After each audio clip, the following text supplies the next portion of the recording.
Tom and Leanne Szelog are far from wealthy, but they have lived in two remarkable Maine homes. Their newest is Bear Brook Cabin, a quaint log cabin nestled in the midst of 70 pristine acres in Whitefield, Maine, about 20 miles southeast of Augusta. It's just absolutely heaven. It's quiet. We're out in the woods. We sleep outside in the summertime, and we listen to the whippoorwills or the owls and the coyotes. Here, Tom and Leanne enjoy complete privacy, except for their daily interactions with Mother Nature. The nature and beauty that we can find in our own backyards, as Tom said, it can be so soothing. You know, but most people don't take time to enjoy it and to appreciate it.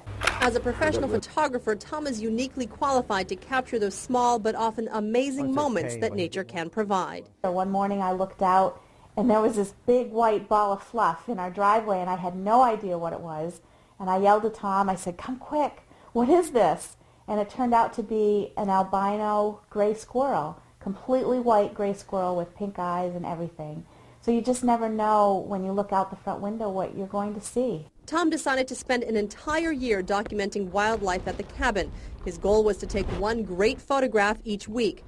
One of his favorites, a freshly shed snakeskin. It's a simple composition, yet to me it's one of the most extraordinary things I've ever seen in nature. One day he stumbled upon a large snapping turtle. When he returned with his camera, the turtle was gone.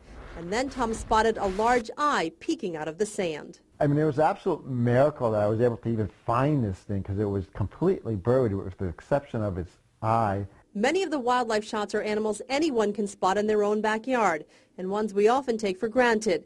But somehow, through Tom's camera lens, they seem more worthy of a moment of our time.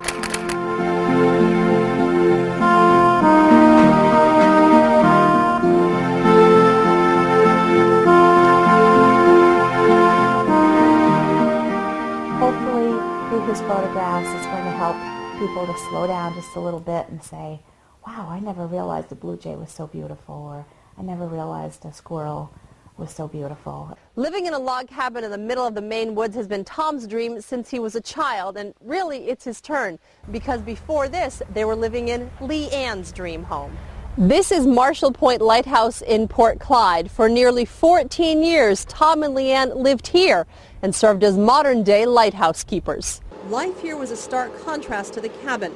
Marshall Point is very public. Every day, visitors from around the world were at their doorstep. Marshall Point, we discovered, is a place of pilgrimage. People would come from afar to do simple things, whether it was just to take a nap or fly a kite, or perhaps to have a wedding or a memorial service. People just were attracted to this small piece of property for many, many different reasons. Leanne's favorite moment, taking care of an abandoned harbor seal named Clyde who washed up on the rocks. For Tom, it was sharing a moment with a gentleman scattering his wife's ashes into the sea she loved. Tom and Leanne chronicled their years at the lighthouse in a book called Our Point of View. They plan to publish another book about life at the cabin. They feel blessed to have lived in two quintessential Maine homes. Now we're able to share the experiences that we had and hopefully inspire others to hold on to their dreams and to pursue their dreams, because you just never know. You can't give up on dreams. In Whitefield, Maine, Marnie McLean, NECN.